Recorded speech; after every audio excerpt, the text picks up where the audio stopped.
All right, we are coming up now on 6:30 on this Monday morning and taking you outside and talking wind, finally calming down across much of the region.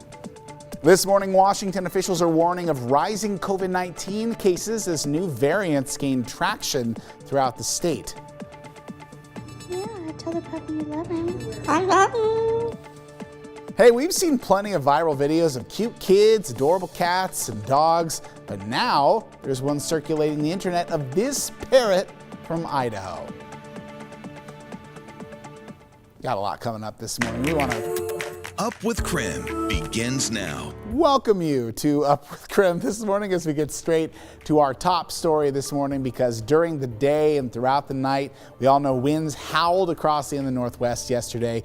So this morning we have team coverage tracking today's conditions. Jeremy Legou will tell us what we can expect as the morning continues. But right now, Nicole Hernandez joins us with our first look outside. Good morning, Nicole. Yeah, good morning, Joshua. So out here, you are definitely feeling that wind and feeling the cold temperatures this morning. I've got my gloves, I've got an extra jacket on, and that's because of just how cold and windy it is. So we have seen the winds let up just a little bit as the morning has gone on, but I'll give you a look at this flag right here. We're at the Super One Foods right off of 29th Avenue here on the South Hill, and you can see that the flag is definitely still going. There's been times where it's kind of sat still, but then there's times like this where it gets going. So depending on at what point you're up and out of the house this morning, you are going to want to watch out for that wind and for that cold as well. The biggest thing to watch out for, we haven't seen much of it, but there is some debris on the road, some extra branches and such that have blown off. As we were driving around the South Hill, a few of those city trash cans, park trash cans were knocked over as well. So we're seeing a little bit of remnants from those winds that we saw last night, but nothing compared to some of the previous windstorms that we've seen. So we're not seeing any of that really extensive damage that we saw back in January, but just enough to be on the lookout as you're driving around. But for the most part, those roads are going to be clear. Not enough wind at this point to cause you any trouble on the freeways or as you're driving around. So just be careful and be ready for some cold temperatures this morning in particular. Live in Spokane, I'm Nicole Hernandez. Yeah, obviously. Go ahead.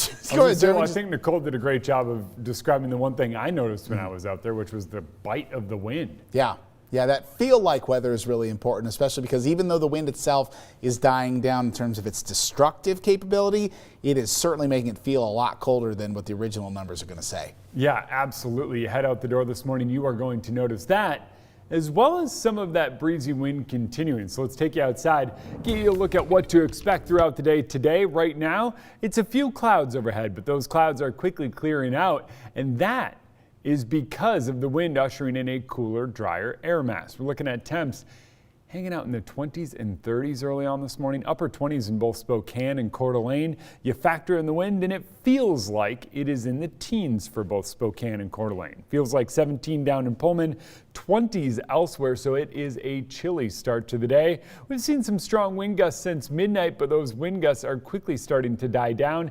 And here within the next couple of hours, it's likely the highest we see going to be in the 20s. So that's very reminiscent to a couple of days we saw last week, which didn't cause any damage, but it does, make you want to hold on to that hat as you step outside. We're going to watch that cooler, drier air mass continue to funnel its way in. That will dry us out up and over some of those mountain passes and bring about plenty of sunshine as we head into the afternoon and tomorrow. So expect more sun, but cooler temperatures today. We're topping out in the mid-40s later on, despite that sun doing its best. But don't worry if you like warm weather. The next couple days are looking quite nice. On to the next one!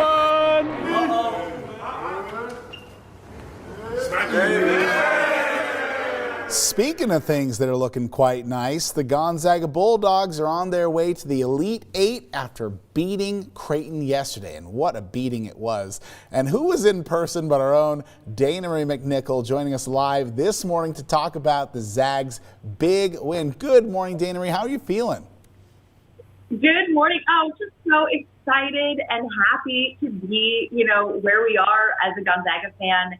Being in Indianapolis is definitely the peak of a Gonzaga fan's experience, but it was, done really, really well. There was a lot of energy in the stadium, but I'm going to say Creighton, their fans were definitely really loud as well. Putting Gonzaga's section, they had some competition. Well, that was just about the only competition that they gave yesterday because the Zags just put a merciless beatdown on the Blue Jays. I want to ask you, aside from the energy in the stadium, did you see any kind of energy that maybe the team was taking from the fans? This is something they've missed for most of the season, and they've gotten it in a big way in Indy. Yeah, no, I think that the team has definitely picked up on the energy. I was right next to Mark Hughes' wife and his boys, and there's also family members, and you see just the smiles on their faces and the excitement for them, just because they haven't really been able to watch their sons play, and so being in the audience, even though we were a little bit back, so the first section, the closest section, actually wasn't used, so we were kind of in this 200 section of Butler University's campus, so we were there. It was a similar size to the kennel, so it was able to almost mimic that energy. Now when we get to, the bigger football stadiums where they're going to play the finals, hopefully, knock on wood, crossing our fingers, it's definitely going to be interesting to see what that's going to be like. Now, Dana Marie, I also want to ask you, you mentioned some of the people that were nearby you. You ran into Thane McCullough himself. And can I ask you, what kind of interaction was he having with the people, seeing everybody turn out and get to support Gonzaga the way that they have been? Oh, he was so excited. I mean, it's so funny because I noticed his rings first.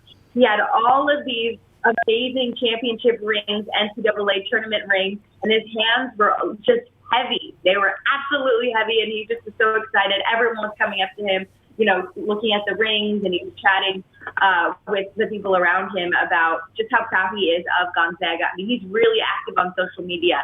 He's kind of a local celebrity if you're a Gonzaga student. You really enjoy following him and what he's doing. So to see him there, it was really a great opportunity.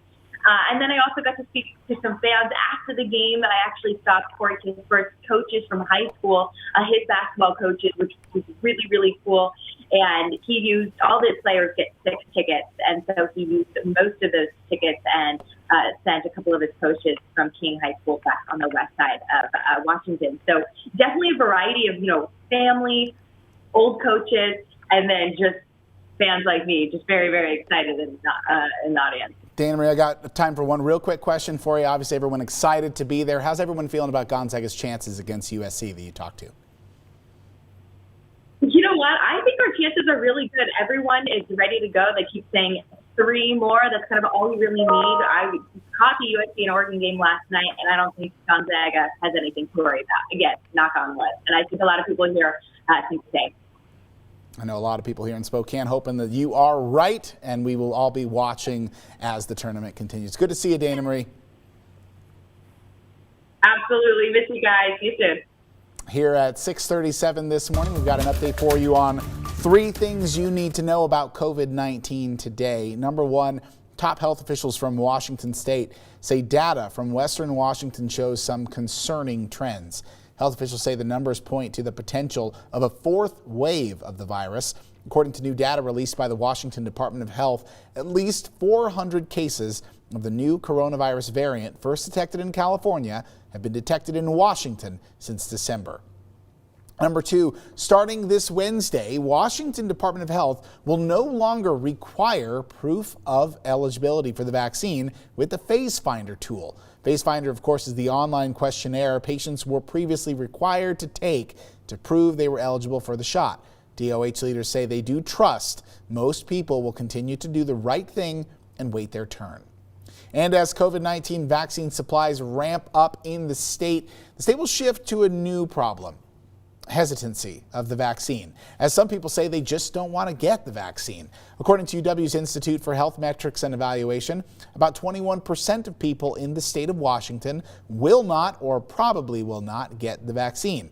A doctor at UW says while it's been proven through clinical trials that the vaccines are safe, disinformation and mistrust are to blame here. And the only way to deal with it is to put the science forward and to show, not shame anybody, patiently tell them why it's very important to take the vaccine. Health experts say as vaccine eligibility opens up and more people see their loved ones getting vaccinated, they expect hesitancy to drop. Still ahead this morning on Up with KREM, it is not uncommon at all to see animals going viral on social media, right? Yeah, tell the puppy you love him. I love him. After the break, more on this parrot named Sweet Pea, whose best friend is that sleeping puppy. That's pretty great. I love it. Can't wait for that story. But also, we're going to get you ready for the week ahead. Talk about yesterday's wind and what that means as you head out the door this morning.